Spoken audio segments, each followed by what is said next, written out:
Vēl pirms 6 gadiem Artis Žentiņš bija viens no daudzsološākajiem Latvijas BMX sportistiem. Jaunietis bija kļuvis par vairākkārtēju Latvijas čempionu BMX sportā un netrūka arī sasnieguma Eiropas mērogā. Tomēr viņa sportista karjera pēkšņi pārtrūka gūtās traumas dēļ. Artis atzīst, rūgtums par notikušo aizvien nav zudis, taču BMX sportu viņš tomēr nav spējis pamest. Ja Artim nebija lemts sasniegt augstākās virsotnes kā sportistam, tad šobrīd viņš to cenšas sasniegt kā BMX treneris. Tas bija ļoti labā stāvoklī, un tajā ziņā, tajā laikā, tajā fiziskajā stāvoklī un garīgajā es biju gatavs nobriedz, bet viena maz kļūda izvērtās par karjeras beigām. Tur bija tuvu olimpiskajā un gadu pirms nesanāca, un pēc tam atkal viss bija labi, bet es par to, protams, pārdzīvoju. Bet es jau esmu optimists ziņā, un es skatos uz visu tā kā no labās puses. Kāpēc tā notikās, jo man bija jāiet pa citu ceļu dzīvē. Tas ir ļoti loģiski. Es tur neteikšu, ka tā man bija baigā nelaime, un es tagad dzīvošu ar to nelaimi visu laiku. Pirms 2 gadiem Artis Žentiņš absolvēja Latvijas Sporta pedagoģijas akadēmiju, kļūstot par vecāko treneri BMX sporta veidā.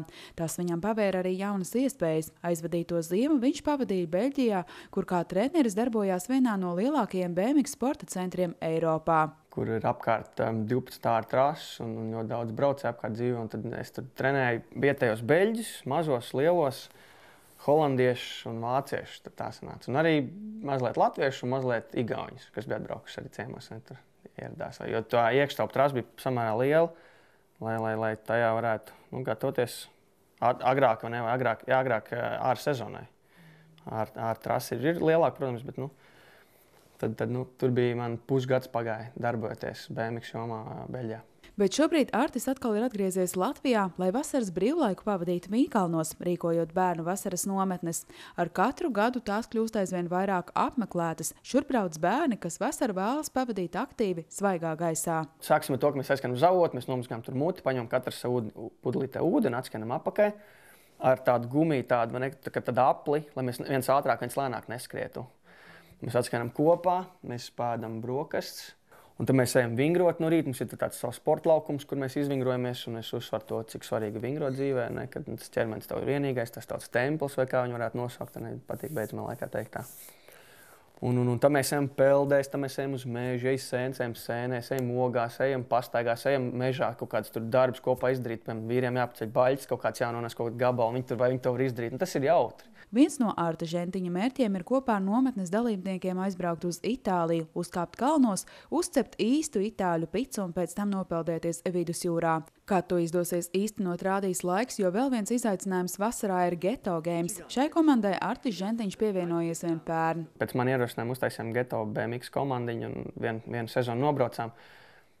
Pamēģinājām, kā tas ir būt geto un sajust to viņa atbalstu, kas arī bija forši uzreiz jau pirmā gadā. Neviens cits komandas uz šo mēs nesaņem tādu atbalstu.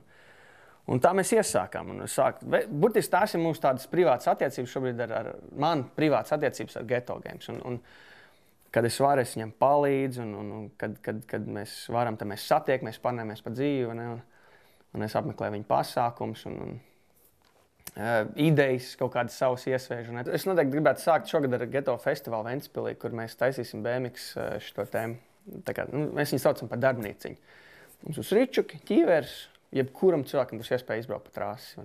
Tas ir Geto Games ietvaros, tad, kad ir festivāls Ventspilī augustā 7, 8, 9.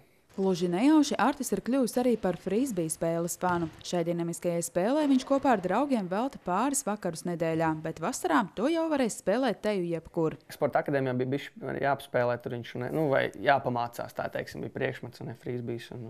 Es uzreiz biju, rītīgi patīk, un tā kā nevarēju teikt iemīlējos, bet tik forša spēle, un tā es līdz šim brīdim kā kaut kur jūra vai kaut pļaviņa, es tikai tālumā draugiem, mēs braucam uz jūru, tas fantastiski. Tikai ieliec disku somā un ričkiem kaut kur aizvūt uzmētā, un pat ārzemēs ņēmu līdziņu.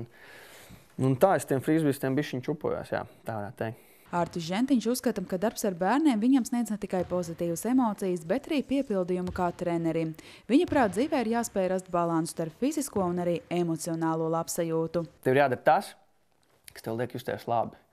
Es negribu pieminēt to smēķēšanu, bet mēs zinām, cik miljoni pasaulē to dara. Bet varbūt viņš jūtās labi, viņam ir kaut kāda garīgā veselība, lai viņš tur justos varbūt forši kaut kādā brīdī. Bet cik ilgi un kā un ko, tā ir viņa izvēle. Protams, jau bērniem arī nesaka, jums nav jādzer alkohols, nav jādzer cigaretes, bet reki jūs darat citas lietas tā vietā.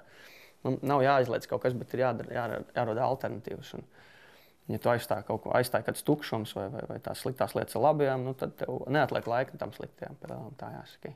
Un iespējams tieši pozitīvais skatījums uz dzīvi Arti nebiedē šajā tik vēsajā pavasarī atveldzēties pie mājas dīķī.